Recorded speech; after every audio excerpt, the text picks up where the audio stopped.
Aló, pásame con tu mamá, quiero hablar con ella. ¡Mi mamá! ¡No reacciona! ¡Por favor, ayuda! ¡Urgente, una ambulancia! Un millonario marca el número de su empleada para despedirla, pero quien contesta es un niño llorando.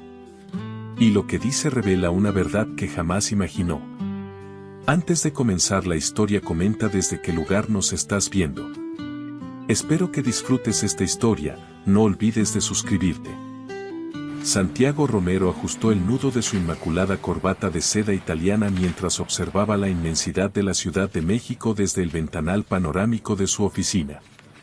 Se encontraba en el piso 28 de la imponente Torre Reforma, una posición que le permitía mirar al mundo desde arriba, literalmente y metafóricamente.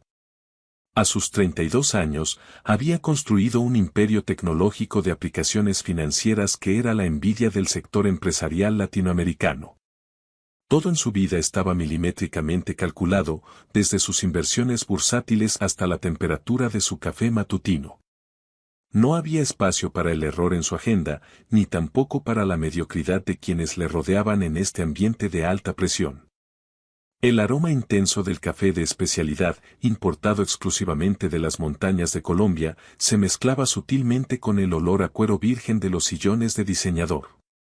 Aquel espacio no era simplemente una oficina, sino un santuario dedicado al control absoluto y a la eficiencia máxima. Santiago creía firmemente que el éxito era el resultado directo de la disciplina férrea y la eliminación de cualquier distracción emocional. Sus empleados lo admiraban tanto como le temían, sabiendo que una sola falta podía significar el fin de su carrera en la empresa. Él se enorgullecía de esa reputación de hombre de hielo, pues consideraba que los sentimientos eran un lastre innecesario para los negocios. Sus dedos largos y cuidados tamborileaban con impaciencia rítmica sobre la superficie pulida de su escritorio de nogal macizo. Estaba revisando el reporte semanal de recursos humanos y un detalle en particular había logrado romper su habitual compostura estoica. Un nombre aparecía resaltado en un agresivo color rojo que capturó su atención y desató una irritación inmediata en su pecho. Se trataba de Camila Sandoval, su empleada doméstica de confianza, quien había cometido el imperdonable error de faltar. No era una simple tardanza de minutos, sino 3 días consecutivos de ausencia total sin ninguna justificación ni aviso previo a la administración. Santiago apretó la mandíbula con una frustración evidente, sintiendo cómo la tensión se acumulaba en sus sienes. Había contratado a Camila hacía 4 años, eligiéndola precisamente por su puntualidad impecable y su capacidad para ser invisible. La mujer llegaba religiosamente cada mañana a las 6 en punto, realizaba su trabajo como un fantasma eficiente y se marchaba antes de que él regresara. Era la empleada perfecta porque nunca pedía favores, nunca se quejaba de la carga laboral y jamás invadía su espacio personal con conversaciones triviales. Su silencio era su mayor virtud en un mundo lleno de ruido. Pero ahora, esa imagen de perfección se había roto irreparablemente tras 3 días de silencio absoluto y falta de comunicación. Camila había cruzado esa línea invisible pero inquebrantable que separaba a las personas confiables de las irresponsables. Santiago no estaba dispuesto a permitir que ningún empleado, sin importar su antigüedad o lealtad pasada, pensara que las reglas no aplicaban para él. La disciplina era el pilar fundamental sobre el que había edificado su imperio y esa filosofía debía extenderse a todos los rincones de su existencia. Decidió que esa misma tarde pondría fin a la relación laboral de manera definitiva. Tomó su teléfono celular de última generación, un dispositivo que costaba más que el salario de muchos, y buscó el número de Camila en su lista de contactos. Mientras el tono de llamada sonaba en el auricular, Santiago ensayaba mentalmente las palabras exactas que usaría para el despido. Serían frases directas, cortantes y profesionales, diseñadas para no dejar espacio a súplicas emotivas ni excusas baratas sobre problemas personales. Camila había demostrado una falta de compromiso inaceptable y las consecuencias de sus actos debían ser inmediatas y ejemplares para mantener el orden. Ya había instruido esa misma mañana a su asistente personal para que comenzara la búsqueda de un reemplazo inmediato. Sus requisitos eran claros, preferiblemente alguien más joven, con más energía y con referencias impecables de familias importantes de las zonas exclusivas. No quería volver a pasar por la molestia de tener que reorganizar su vida doméstica por la incompetencia de terceros. El teléfono seguía sonando, 1, 2, 3 veces, aumentando la impaciencia de Santiago con cada segundo que pasaba sin respuesta. Estaba a punto de colgar y dejar un mensaje de voz fulminante cuando la línea se abrió. Santiago esperaba escuchar la voz sumisa y disculposa de Camila, probablemente llena de explicaciones nerviosas que él cortaría con su elegancia glacial habitual. Sin embargo, lo que escuchó en la cuarta llamada no fue la voz de una mujer adulta, sino un sonido extraño. Alguien había atendido, pero solo se escuchaba una respiración entrecortada y agitada al otro lado de la línea.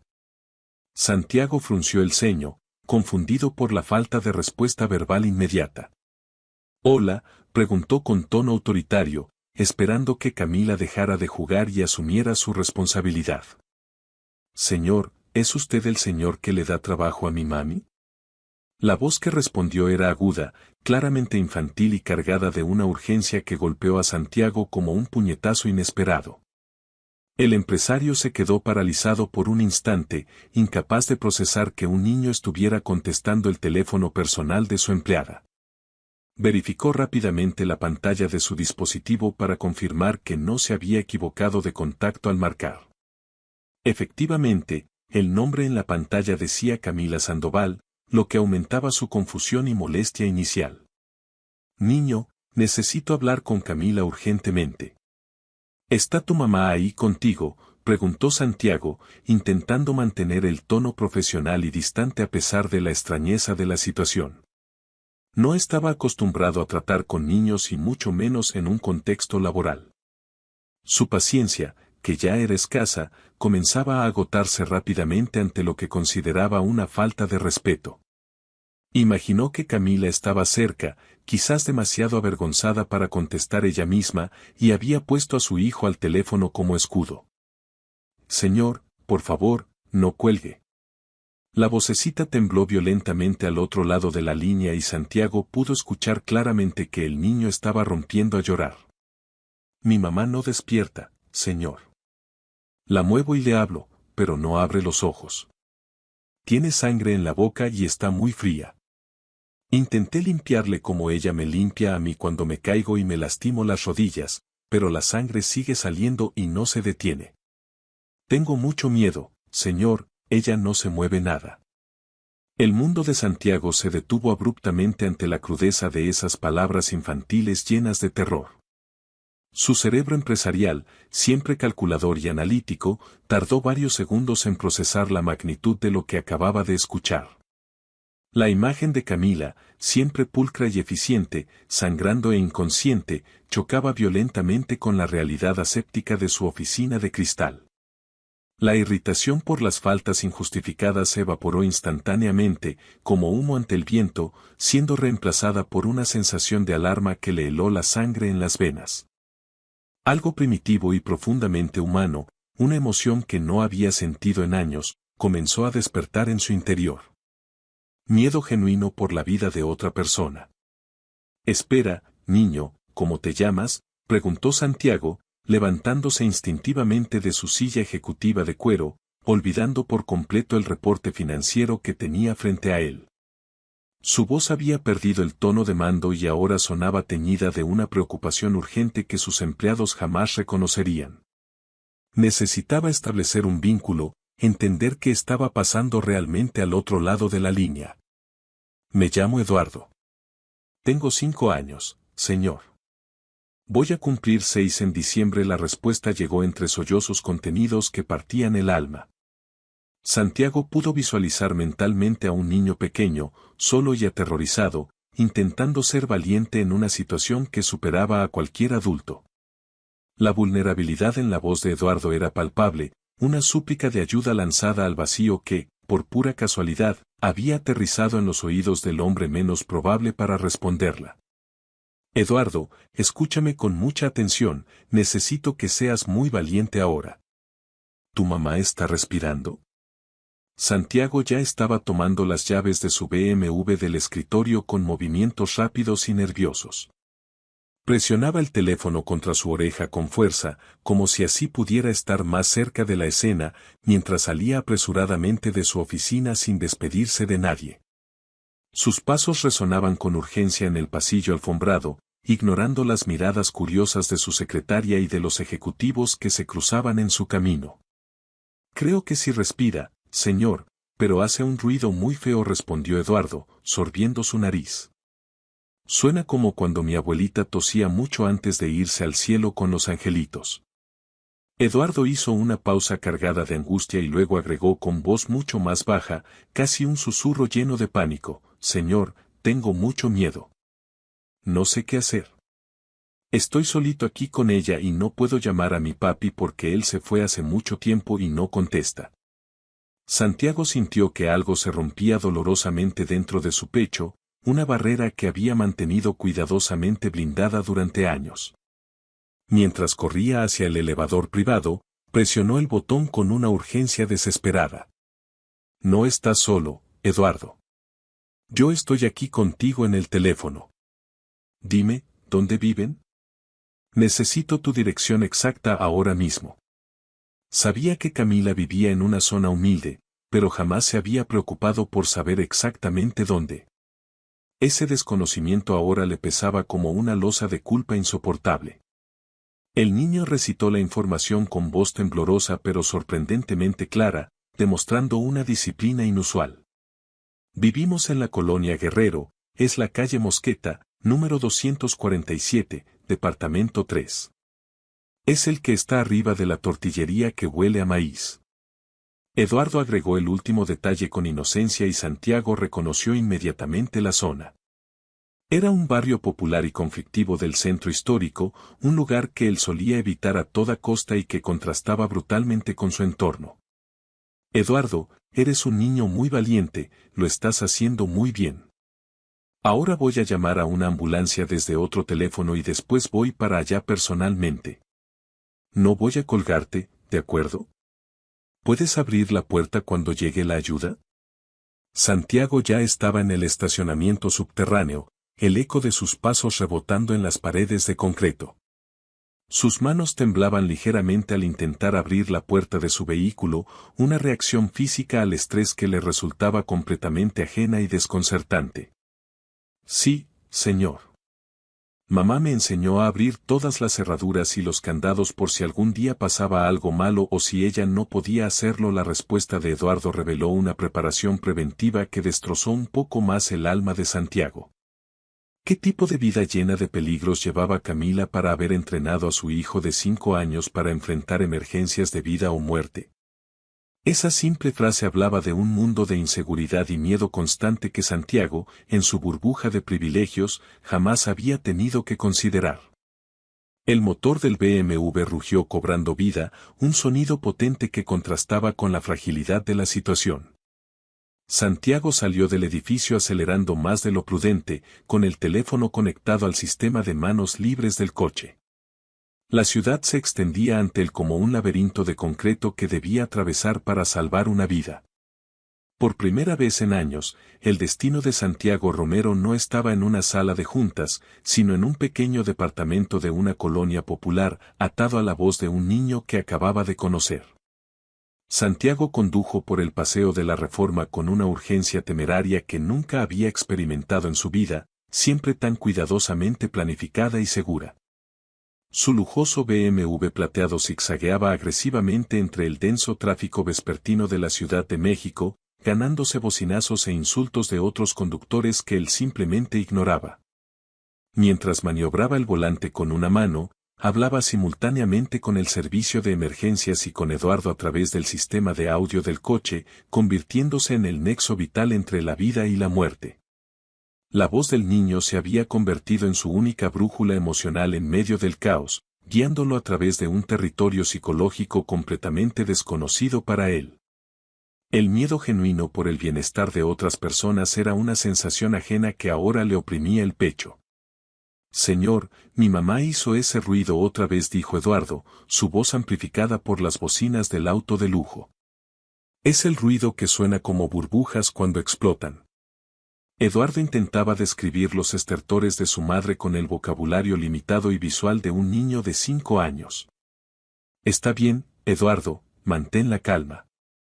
La ambulancia ya viene en camino, están muy cerca. Santiago forzó una calma artificial en su voz, aunque su propio corazón latía descontroladamente contra sus costillas. Tú solo quédate cerca de tu mamá, acaríciale la mano para que sepa que estás ahí, pero no intentes moverla. ¿De acuerdo, campeón? Cada semáforo en rojo le parecía una eternidad, una barrera burocrática del universo que conspiraba contra ellos. La impotencia de no poder volar sobre el tráfico lo estaba consumiendo por dentro. El trayecto desde la moderna Torre Reforma hasta la desgastada Colonia Guerrero tomó 35 minutos que se sintieron como horas eternas de angustia. A medida que avanzaba, el paisaje urbano se transformaba drásticamente, los rascacielos de cristal y acero daban paso a edificios bajos de pintura descascarada, cables de luz enmarañados y calles llenas de baches. Era como viajar a otro país dentro de la misma ciudad, cruzando una frontera invisible que separaba la opulencia desmedida de la supervivencia diaria. Cuando finalmente llegó a la calle Mosqueta, Santiago frenó bruscamente y estacionó su BMW en doble fila, sin importarle las leyes de tránsito. No le importaron las miradas curiosas y recelosas de los vecinos que observaban el automóvil de lujo, completamente fuera de lugar en ese barrio humilde de comerciantes y obreros.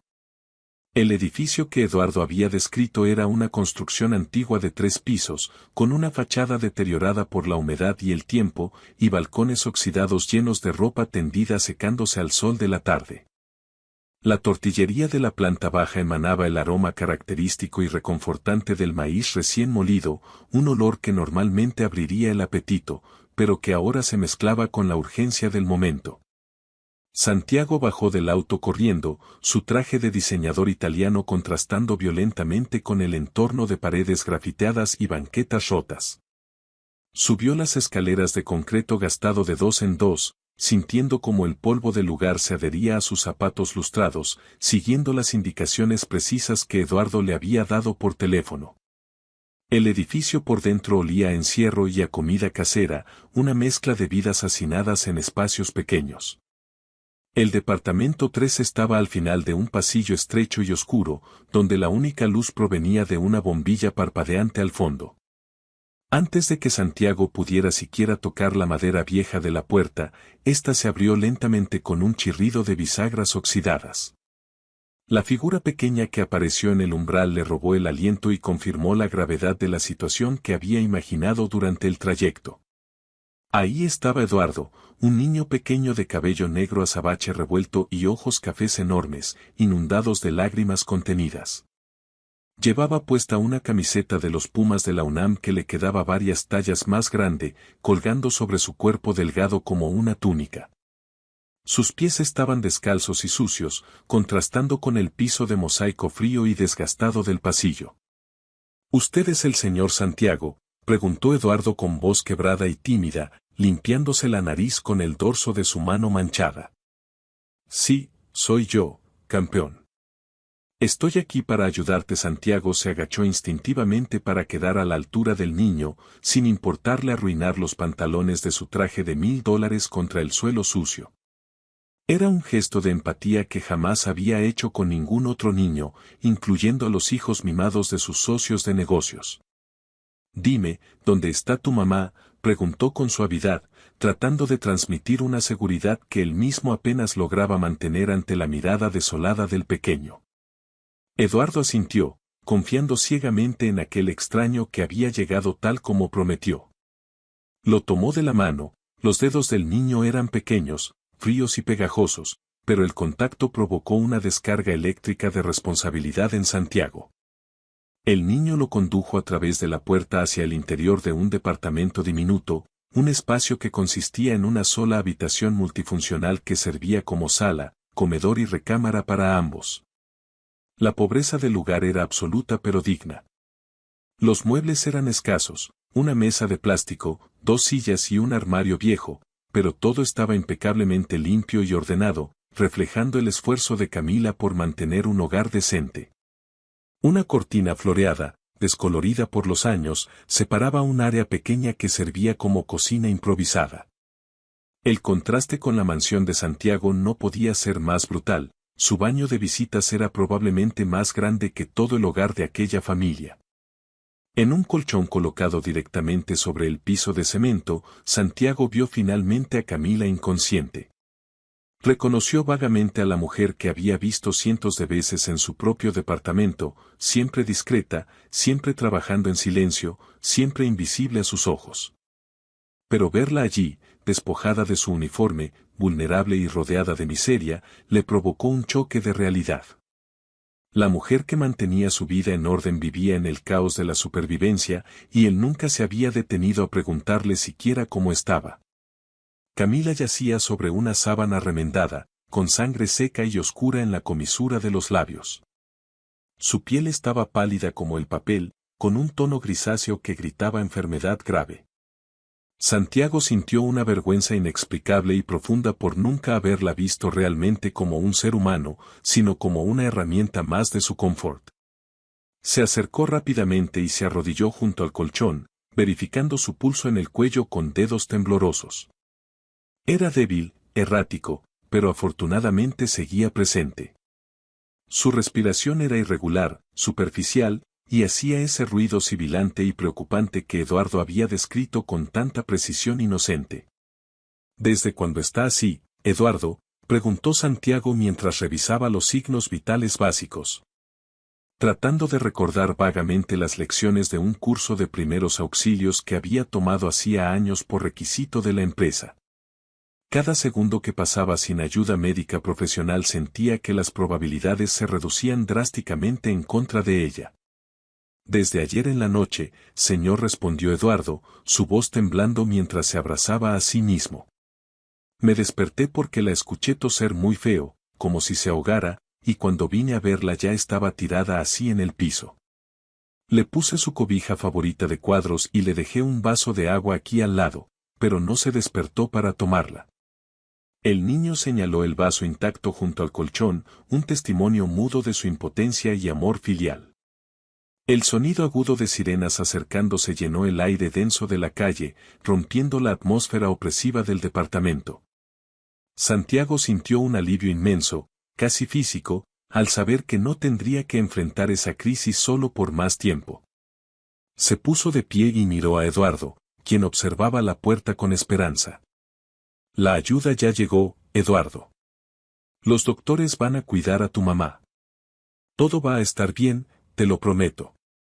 Pero mientras lo decía, Santiago sabía que esa promesa dependía de factores que, por primera vez, él no podía controlar con dinero. Los paramédicos irrumpieron en el pequeño departamento con una eficiencia que llenó el espacio de energía y ruido controlado. Eran 2 hombres y una mujer vestidos con uniformes azul marino, cargando maletines pesados y un tanque de oxígeno portátil. A pesar de las condiciones precarias y estrechas del lugar, se movían con profesionalismo, ignorando la pobreza para centrarse únicamente en la vida que pendía de un hilo.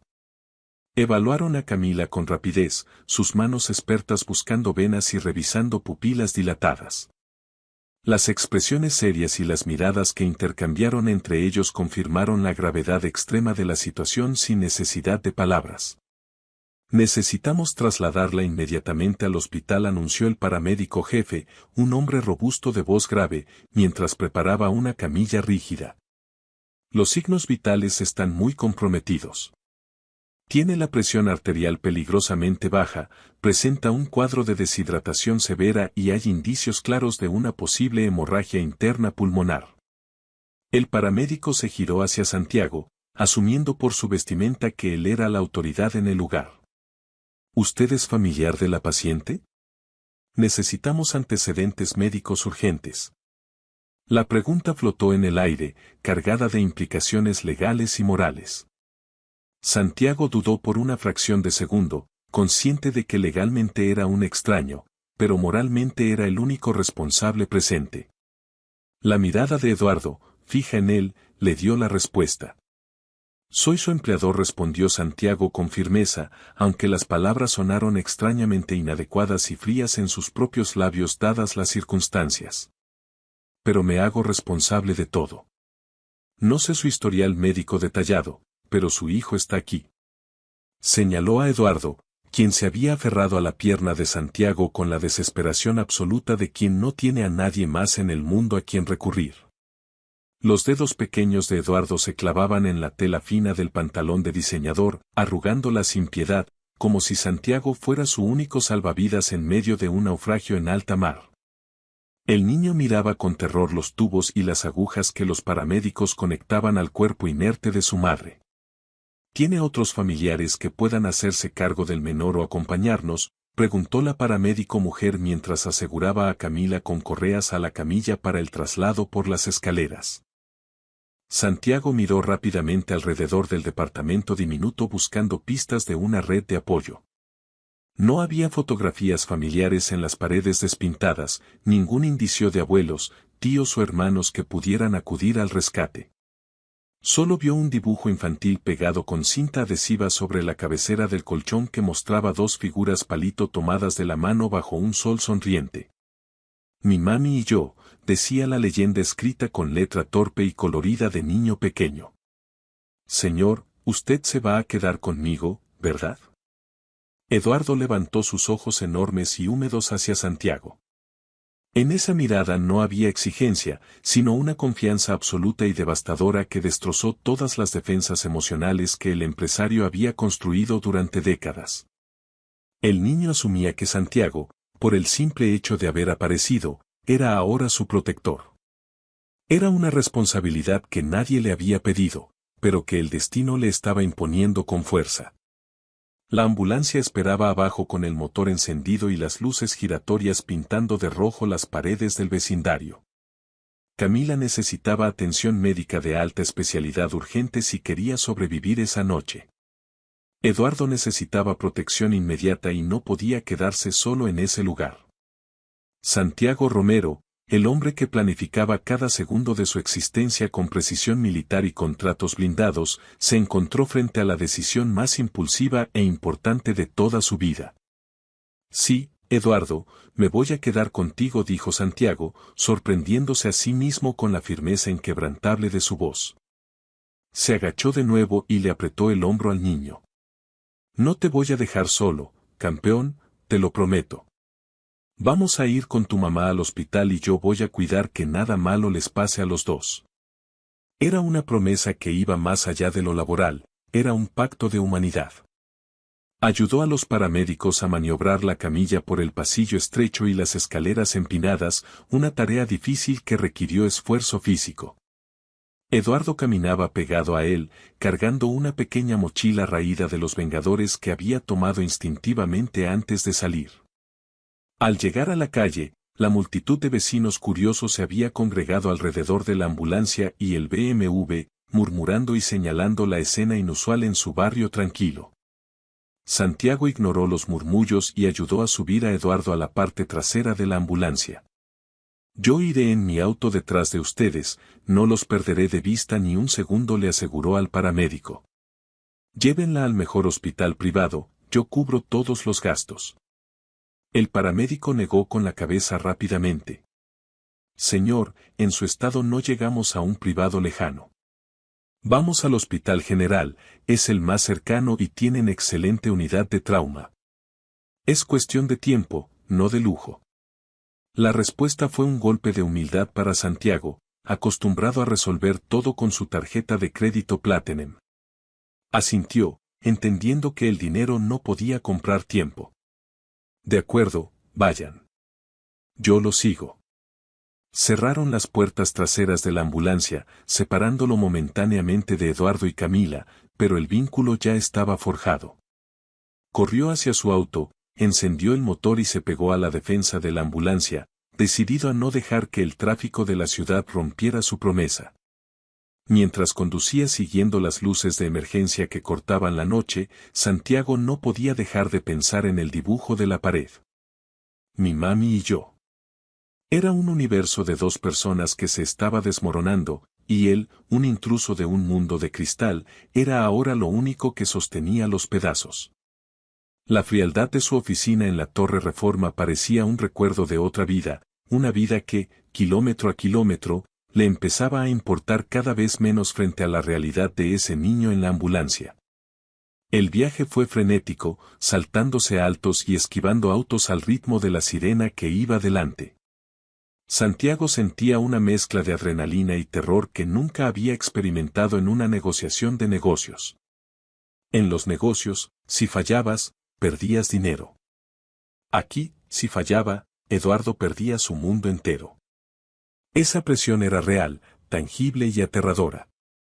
Apretó el volante con fuerza, sus nudillos blancos, mientras el Hospital General aparecía en el horizonte como un faro de esperanza y temor.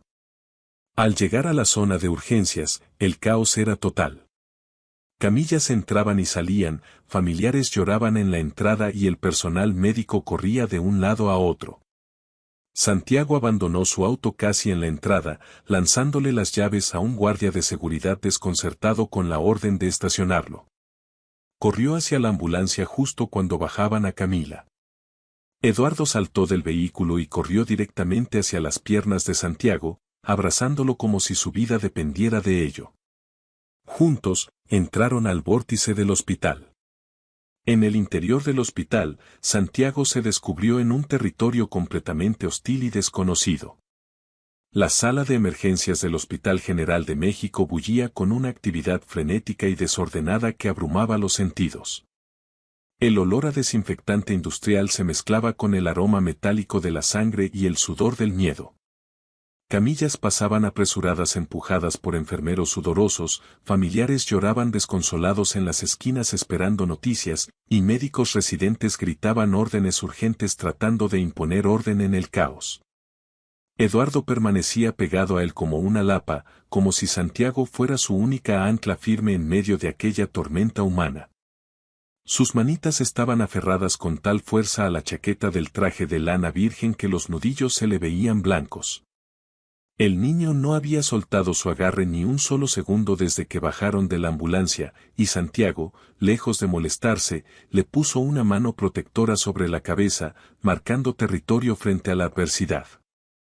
«Doctor. ¿Cómo está la situación?» «Necesito información», preguntó Santiago con su voz de mando habitual cuando finalmente un médico con bata manchada se acercó a la zona de espera donde los habían relegado. El doctor Velarde era un hombre de unos 45 años, con ojeras profundas y oscuras que hablaban de turnos interminables de guardia. Pero sus ojos reflejaban una calidez humana genuina que tranquilizó un poco a Santiago.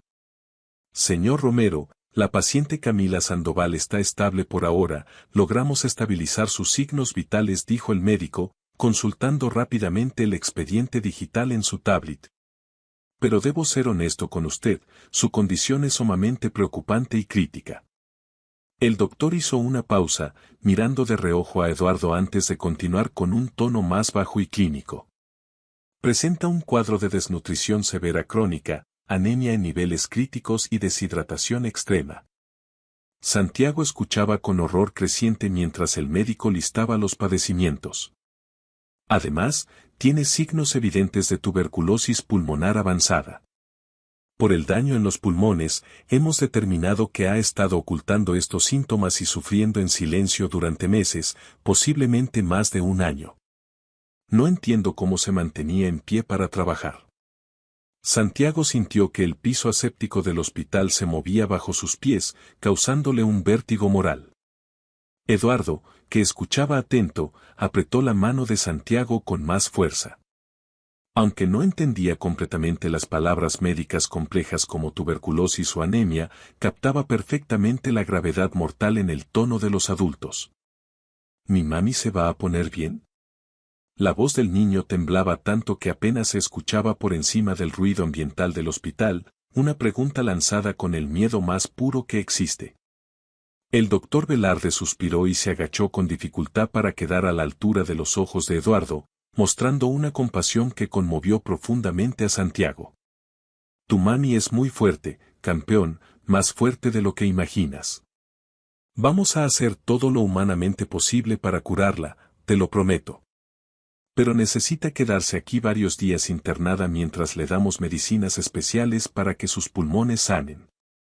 El niño asintió con lágrimas silenciosas corriendo por sus mejillas sucias.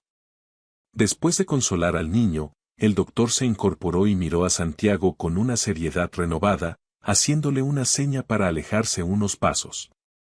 Necesito hablar con usted en privado, señor Romero, ¿hay algo más? Se apartaron unos metros, dejando a Eduardo sentado en una silla de plástico bajo la vigilancia de una enfermera. En la relativa privacidad de un pasillo lateral, el doctor Velarde reveló una realidad aún más devastadora. Señor, durante el examen físico descubrimos algo más que explica su debilidad extrema. Camila tiene marcas de venopunción recurrentes en ambos brazos que no corresponden a uso de drogas, sino a extracción. Ha estado vendiendo su sangre y plasma regularmente en clínicas clandestinas para conseguir dinero extra. Su cuerpo está completamente agotado, sin reservas. Francamente, es un milagro médico que haya sobrevivido tanto tiempo en estas condiciones de desgaste. ¿Por qué haría algo así? Santiago se sentía mareado, incapaz de procesar cómo alguien podía llegar a tal extremo de desesperación y autosacrificio. La imagen de Camila vendiendo su propia vitalidad para sobrevivir le revolvía el estómago. Por lo que nos contó en breves momentos de lucidez antes de sedarla para intubarla, todo era para asegurar que su hijo tuviera comida, útiles escolares y un techo digno. Ella se privaba de todo, absolutamente todo, para darle a Eduardo lo necesario. El médico hizo una pausa significativa, mirando a Santiago a los ojos. Según nuestros registros de ingreso, Camila no tiene seguro médico ni ningún familiar registrado como contacto de emergencia. Solo aparece su lugar de trabajo, es decir, usted. El tratamiento va a ser costoso y largo. La culpa comenzó a devorar a Santiago desde adentro, un ácido corrosivo que quemaba su conciencia. ¿Cuántas veces había pasado junto a Camila en su departamento sin realmente verla, ignorando su existencia? Sin preguntarle jamás cómo estaba, sin notar las señales obvias de enfermedad que ahora, en retrospectiva, parecían tan evidentes y gritantes. La tos persistente que él había ignorado pensando que era un simple resfriado molesto, la palidez extrema que atribuyó arrogantemente a un cansancio normal, la forma en que últimamente se movía más lento, arrastrando los pies. ¿Cuánto va a costar el tratamiento completo? No me importa la cifra, quiero lo mejor, preguntó Santiago, su voz cargada de una determinación feroz, sacando su cartera casi por reflejo. El tratamiento para la tuberculosis y la recuperación nutricional es largo y complejo. Entre medicamentos, hospitalización en área aislada, estudios y terapia, estamos hablando de una suma considerable, quizás cientos de miles de pesos en los próximos 6 meses. Para Santiago, esa cifra representaba menos de lo que gastaba en un fin de semana de lujo en Acapulco con sus socios o en un reloj nuevo. Para Camila, representaba años de esclavitud y sacrificio de su propia sangre. La disparidad brutal e injusta entre sus mundos lo golpeó como un martillazo en la conciencia. Autorizo todo, doctor. Quiero que reciba el mejor tratamiento disponible en este país. Pásenla a una habitación privada, traigan especialistas, lo que sea necesario. Yo pago todo.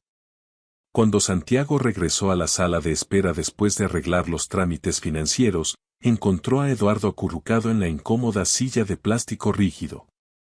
El niño abrazaba su mochila raída de los Vengadores contra su pecho, usándola como escudo contra el mundo. Se veía tan pequeño, tan vulnerable y tan perdido en ese hospital enorme y hostil, que Santiago sintió una oleada de instinto de protección que no había experimentado jamás, ni siquiera con su propia familia. Eduardo, campeón, ¿tienes hambre?, preguntó, arrodillándose frente a él y dándose cuenta de repente de que habían pasado horas y probablemente el niño no había comido nada en todo el día. El estómago de Eduardo rugió en respuesta, traicionando su timidez. Un poquito, señor, pero no quiero molestar. Mamá siempre dice que no debo pedir cosas a la gente rica porque eso es ser un aprovechado y molestar a los patrones.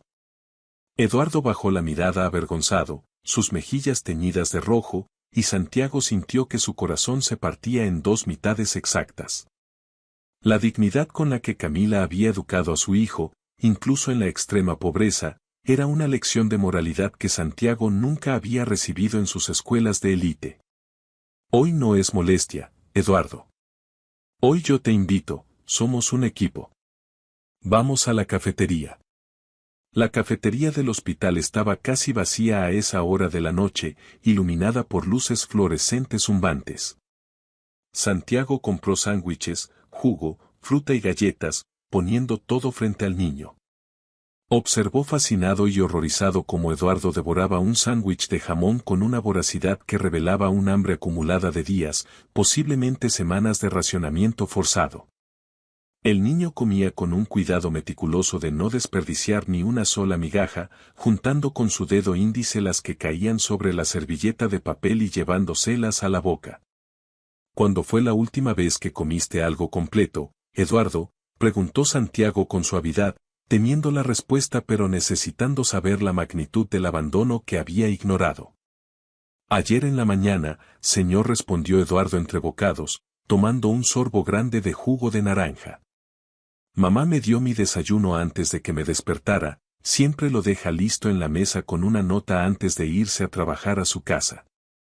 Pero cuando desperté ayer y vi que mamá estaba muy enferma en el piso, no quise comer nada más.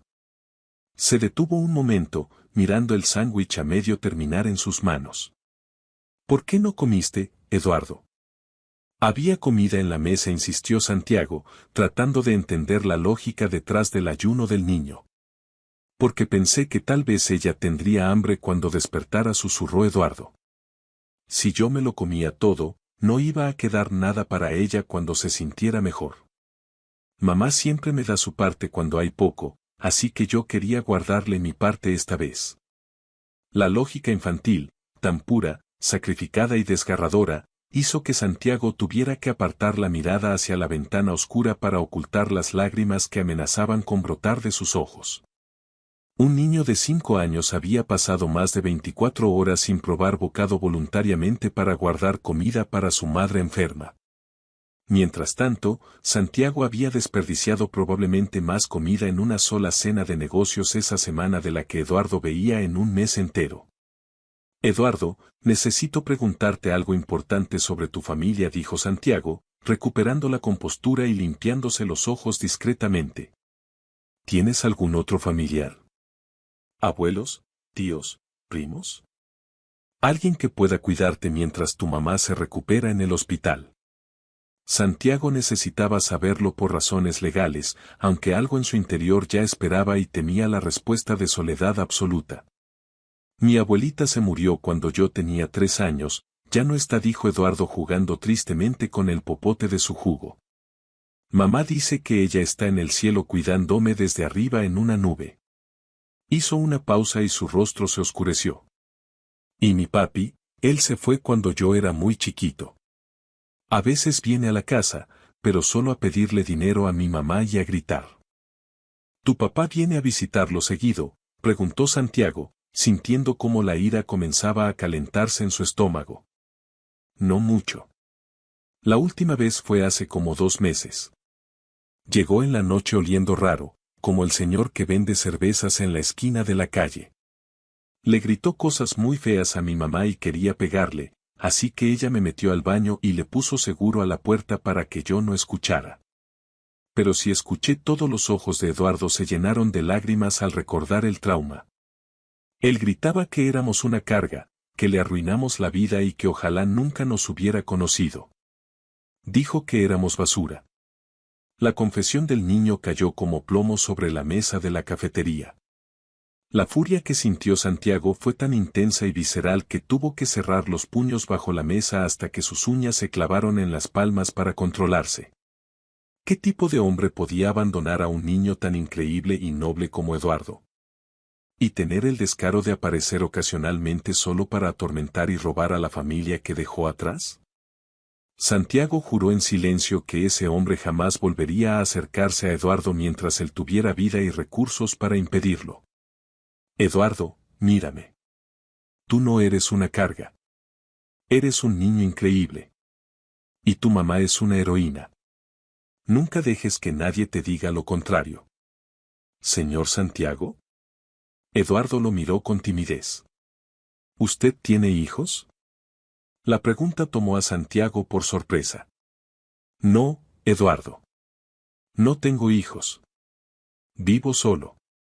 Eduardo asintió pensativo. Debe ser triste vivir solo en una casa grande. Mi mamá dice que la familia es lo que hace que una casa esté calientita.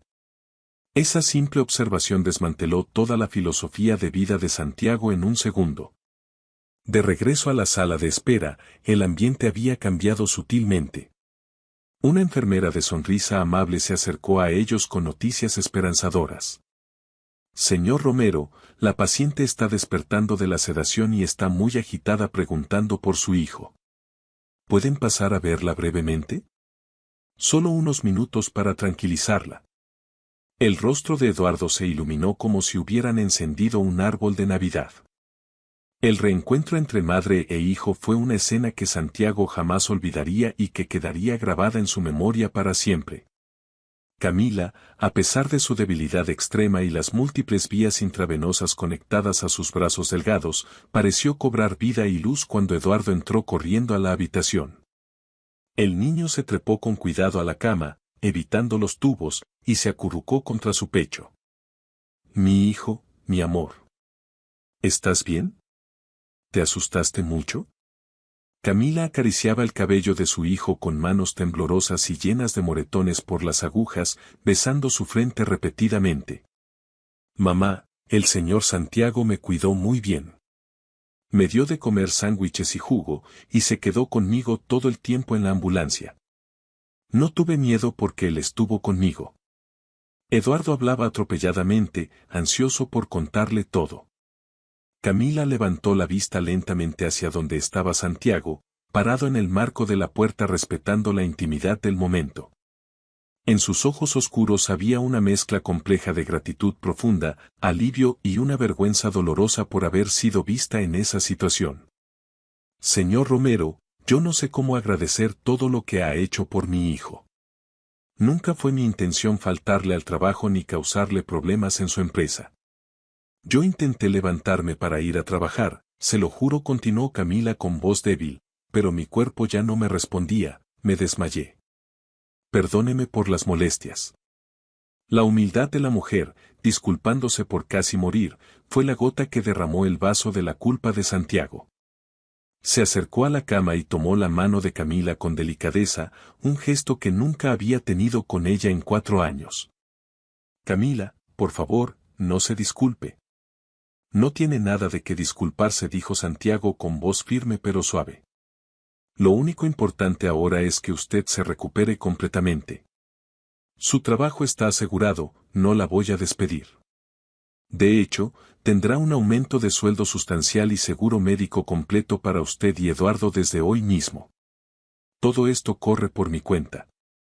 Las lágrimas comenzaron a rodar libremente por el rostro pálido de Camila, mojando la almohada del hospital. Señor, yo no puedo aceptar caridad. No es correcto. Siempre he trabajado honestamente por lo que tengo y no quiero deberle nada a nadie. El orgullo de esa mujer, manteniendo su dignidad incluso en el abismo, impresionó aún más a Santiago. No es caridad, Camila, es justicia. Y es lo mínimo que puedo hacer después de haber sido tan ciego durante tanto tiempo, respondió Santiago. Durante estos años usted cuidó mi hogar y mi vida, y yo ni siquiera fui capaz de verla como persona. Eso va a cambiar. Considere esto como un pago retroactivo por mi negligencia. Usted se va a curar, y mientras tanto, yo cuidaré de Eduardo personalmente. Después de que Camila, tranquilizada por la promesa, se durmiera nuevamente por efecto de los medicamentos, Santiago llevó a Eduardo de regreso a su departamento en Polanco. El trayecto en el BMW fue silencioso, el niño luchaba contra el sueño, mirando las luces de la ciudad. La llegada al edificio de lujo fue como transportar a Eduardo a otro planeta o a una película de ciencia ficción. El niño se quedó paralizado en el lobby de mármol italiano, con sus pies descalzos y sucios sobre el piso pulido. Sus ojos recorrían las columnas imponentes, las lámparas de cristal gigantes que colgaban del techo alto y al conserje uniformado que lo saludó con una reverencia exagerada y una mirada de confusión al ver al niño. «Buenas noches, señor Romero». «¿El joven es familiar suyo?», preguntó el conserje con curiosidad mal disimulada. «Es mi invitado especial y se quedará conmigo hasta nuevo aviso. Y por favor, trátenlo con el mismo respeto que a mí». La firmeza en la voz de Santiago dejó claro que no aceptaría cuestionamientos ni miradas despectivas hacia el niño. Subieron en el elevador privado hasta el piso 15, donde las puertas se abrieron directamente a la mansión. El departamento de 350 metros cuadrados era un templo del minimalismo moderno, pisos de madera clara, paredes blancas impecables, muebles de diseñador y obras de arte abstracto. Todo gritaba dinero, poder y soledad. «¿Aquí vives tú solito, señor?», preguntó Eduardo con asombro, su voz resonando en el espacio vacío. «Sí, vivo solo», respondió Santiago. Y por primera vez, al decirlo en voz alta frente al niño, las palabras sonaron tristes y vacías en lugar de ser un motivo de orgullo por su independencia. Esa noche, mientras improvisaba una cama segura con almohadas en el sofá para Eduardo, porque la cama de invitados le parecía demasiado grande y aterradora al niño, Santiago se dio cuenta de que su casa perfecta no tenía alma.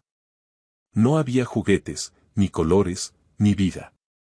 Pero al ver a Eduardo dormir tranquilo, cubierto con una manta de cachemira, sintió que por fin, ese museo frío se estaba convirtiendo en un hogar. La primera semana con Eduardo transformó la mansión de Santiago de manera irreversible y caótica. El departamento inmaculado ahora tenía dibujos hechos con crayones pegados en la puerta del refrigerador de acero inoxidable de $5.000.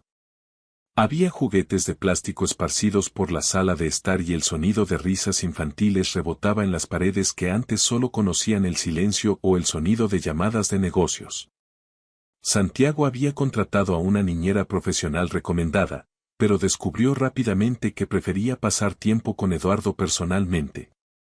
Reorganizó sus juntas de negocios importantes para estar presente durante las comidas y las noches, algo inaudito para el Santiago de hace un mes. Leía cuentos antes de dormir, aprendía sobre superhéroes y descubría el placer de ver el mundo a través de los ojos de un niño. Sin embargo, la tranquilidad frágil que habían construido juntos explotó una tarde de martes. El conserje llamó al intercomunicador con urgencia evidente en la voz. «Señor Romero, disculpe la molestia, pero hay un hombre en la recepción que está haciendo un escándalo. Insiste en subir a su piso. Dice que es el padre del niño que está con usted y que viene a llevárselo ahora mismo». Santiago sintió que la sangre se le congelaba en las venas y una sensación de peligro inminente lo invadió. Eduardo, que estaba jugando tranquilamente con unos bloques de construcción en la alfombra de la sala, levantó la cabeza inmediatamente al escuchar la voz del conserje por el altavoz. El terror absoluto y puro que apareció en los ojos del niño confirmó todas las sospechas que Santiago había tenido sobre el padre ausente. «No dejes que suba», ordenó Santiago al conserje. «Bajo yo en 5 minutos. Manténlo ahí». Colgó el interfono y se arrodilló frente a Eduardo, tomándolo por los hombros. «Campeón, escúchame. Quédate aquí en la sala con Lupita, la niñera. Voy a bajar a hablar con él. No voy a dejar que entre aquí, está seguro en esta casa». «No, por favor, señor Santiago, no dejes que me lleve», suplicó Eduardo, aferrándose al cuello de Santiago con desesperación, su cuerpecito temblando violentamente. «Él es malo cuando toma cerveza. Una vez le pegó a mi mamá y yo me tuve que esconder en el closet toda la noche hasta que se fue. No quiero ir con él». Los sollozos de Eduardo rompieron el corazón de Santiago y encendieron una furia protectora en su interior. «Te prometo por mi vida que no te va a llevar. Nadie te va a sacar de aquí sin mi permiso. Santiago se soltó con suavidad del abrazo del niño, se arregló el saco y bajó al lobby con una determinación férrea. Sus ojos brillaban con una intensidad peligrosa, ya no era el empresario negociando acciones, era un león defendiendo a su cría. Lo que encontró en el lobby confirmó sus peores expectativas sobre el progenitor. Gustavo Mendoza era un hombre de unos 38 años, pero aparentaba una década más debido al desgaste del alcoholismo evidente. Sus ojos estaban inyectados de sangre, la ropa arrugada olía a tabaco rancio y cerveza barata, y su postura agresiva revelaba a un hombre acostumbrado a intimidar a los débiles. Estaba discutiendo a gritos con el personal de seguridad. «Entonces tú eres el ricachón que está jugando a ser papá de mi hijo», escupió Gustavo con desprecio cuando vio a Santiago salir del elevador con su traje impecable. «Vine a buscar a Eduardo. Es mi hijo, es mi sangre y tiene que irse conmigo ahora mismo. Esa mujer no sirve para cuidarlo y tú no eres nadie». Intentó avanzar hacia los elevadores, pero los guardias le bloquearon el paso. «Eduardo se queda conmigo hasta que Camila se recupere», respondió Santiago con una calma gélida que ocultaba su deseo de golpear al hombre. «El niño está bien cuidado aquí. Tiene comida, techo, seguridad y afecto. Todo lo que tú nunca le diste en estos años de abandono». Se plantó frente a Gustavo, usando su altura y presencia para intimidarlo. Gustavo soltó una risa amarga y desagradable, mostrando dientes en mal estado. «Mira nada más al señorito creído y salvador. ¿Crees que tu dinero te da derecho de robarme a mi familia? Yo soy el padre biológico, imbécil, y la ley está de mi lado. Puedo llamar a la policía y acusarte de secuestro ahora mismo». La amenaza era clara, pero Santiago notó el brillo de codicia en los ojos del hombre. «La ley protege a los niños de padres negligentes y abusivos, Gustavo.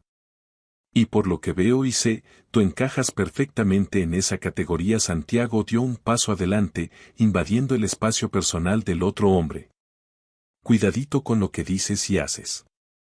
Tengo los mejores abogados de la ciudad y puedo destruirte legalmente si intentas acercarte a ese niño». «¿Así?» Gustavo se tambaleó ligeramente pero no retrocedió. «Pues llámalos. Pero mientras tanto, imagínate el escándalo en los periódicos: empresario millonario roba hijo de empleada pobre. Tu reputación valdría madre en un segundo». Santiago reconoció la táctica al instante. No era amor paternal, era una extorsión pura y dura. Gustavo no quería a Eduardo, quería dinero. «¿Cuánto?», preguntó Santiago con un disgusto visceral que apenas podía disimular en su rostro. «¿Cuánto dinero quieres para largarte de aquí y dejar a Eduardo y a Camila en paz para siempre?» Sabía que estaba entrando en un juego sucio, pero estaba dispuesto a pagar el precio que fuera necesario para comprar la seguridad del niño.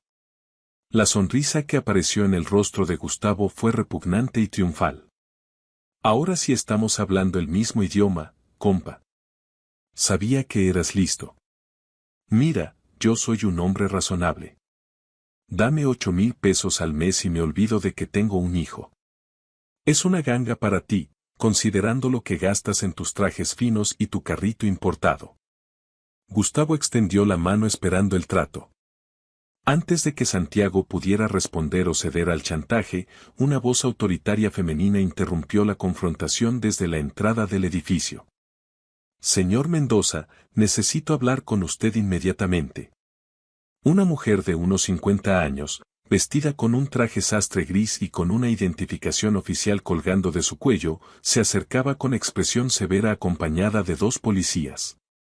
«Soy la trabajadora social Ariana Torres, del DIF, y he recibido el reporte del hospital y múltiples denuncias sobre su comportamiento». El rostro de Gustavo palideció visiblemente al ver a la autoridad real. Su arrogancia se desinfló como un globo pinchado. «No sé de qué me está hablando, vieja metiche. Yo solo vine a ver a mi chamaco porque su madre está enferma. Tenemos documentación de 3 denuncias previas por violencia doméstica que la señora Camila Sandoval presentó en su contra hace 2 años», dijo Ariana consultando una carpeta con eficiencia letal. También hay registros hospitalarios de lesiones en el menor compatibles con abuso físico y negligencia.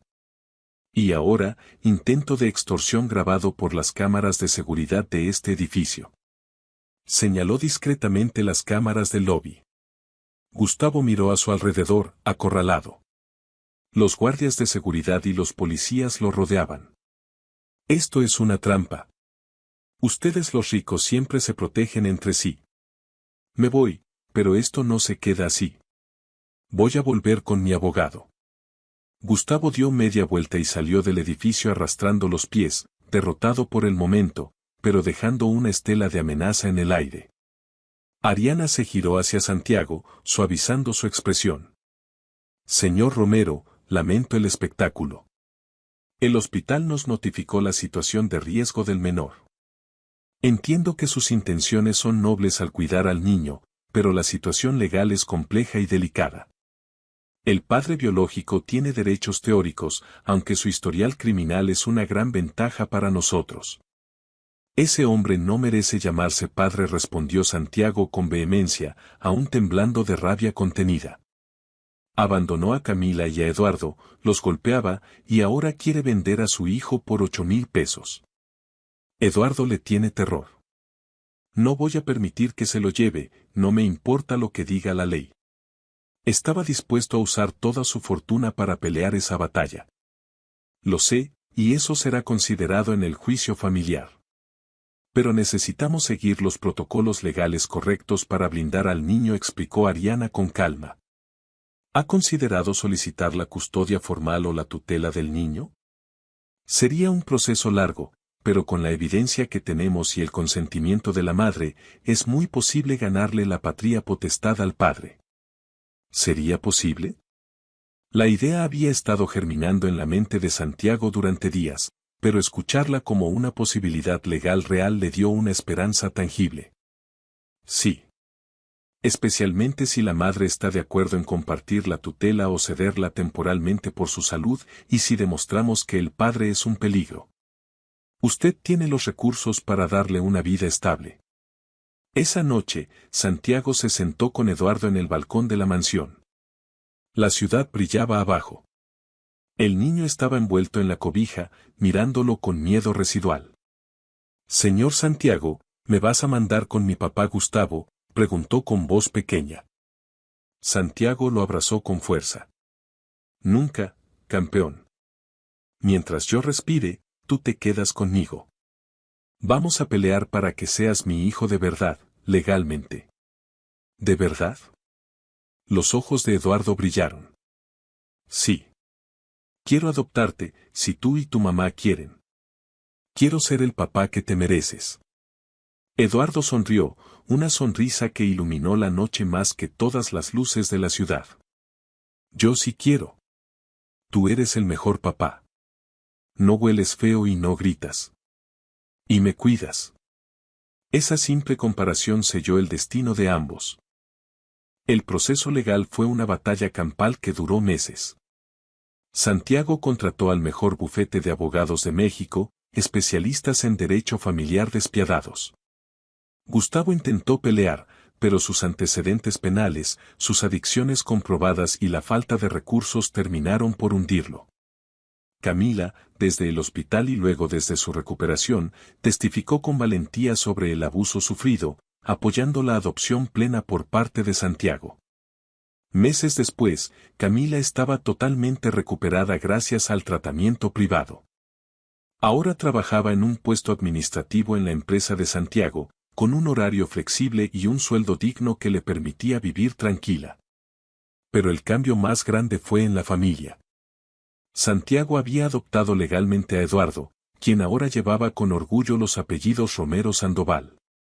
Una tarde, Santiago estaba ayudando a Eduardo con un proyecto de ciencia sobre el sistema solar en la mesa del comedor, ahora cubierta de pegamento y brillantina. El empresario que antes no tenía tiempo ni para un café, ahora pasaba horas recortando planetas de cartulina. Papá, dijo Eduardo, probando la palabra que ahora usaba con naturalidad, mi maestra preguntó hoy qué queríamos ser de grandes. ¿Y tú qué dijiste, campeón?, preguntó Santiago, pegando un Saturno un poco chueco. Todos mis amigos dijeron futbolista o youtuber. Yo dije que quería ser como tú. Alguien que ayuda a las personas cuando tienen miedo. Eduardo levantó la vista con esos ojos profundos. Porque tú nos salvaste a mi mamá y a mí. Y la maestra dijo que eso es ser un héroe de verdad. Santiago sintió un nudo en la garganta y tuvo que dejar las tijeras. En su búsqueda incansable de éxito empresarial durante años, había olvidado que el verdadero legado no se mide en cifras bancarias, acciones o edificios con su nombre. Se mide en las vidas que tocas, en las personas que salvas y en el amor que construyes. Eduardo le había enseñado más sobre el éxito en 6 meses que la universidad en 5 años. Esa noche, después de acostar a Eduardo, leerle un cuento y darle el beso de buenas noches, Santiago se quedó parado en el umbral de la puerta observando a su hijo dormir.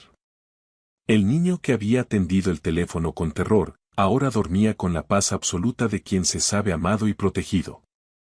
Camila tenía razón, a veces los planes del universo son extraños y vienen disfrazados de crisis. Santiago había planeado una vida de éxito solitario y frío en la cima de su torre. Pero una llamada equivocada, un error de una empleada y la voz de un niño habían derrumbado esa torre para construir un hogar sobre los cimientos. Ahora entendía que su verdadera riqueza no estaba en el banco. Su riqueza estaba respirando suavemente en esa cama pequeña con sábanas de superhéroes. Cerró suavemente la puerta y caminó hacia el ventanal de la sala. La ciudad seguía allí, inmensa y caótica, pero ya no se sentía solo frente a ella. Susurró una promesa al reflejo en el cristal: gracias por esta segunda oportunidad. Prometo no desperdiciarla. Santiago Romero había encontrado, por fin, la paz que el dinero no podía comprar. Y así, el hombre de hielo se derritió para convertirse en papá. La familia, compuesta por un empresario redimido, una madre luchadora y un niño valiente, demostró que los lazos más fuertes no siempre son los de sangre, sino los del corazón que decide amar y proteger contra todo pronóstico. Ese era su verdadero imperio, y era indestructible. Si esta historia te ha gustado, te agradeceríamos mucho que la calificaras del 1 al 10. Apóyanos con un like y suscríbete a nuestro canal Historias Realistas. Comenta desde qué lugar nos estás viendo. Gracias por tu apoyo incondicional en cada historia. Bendiciones para ti y tu familia.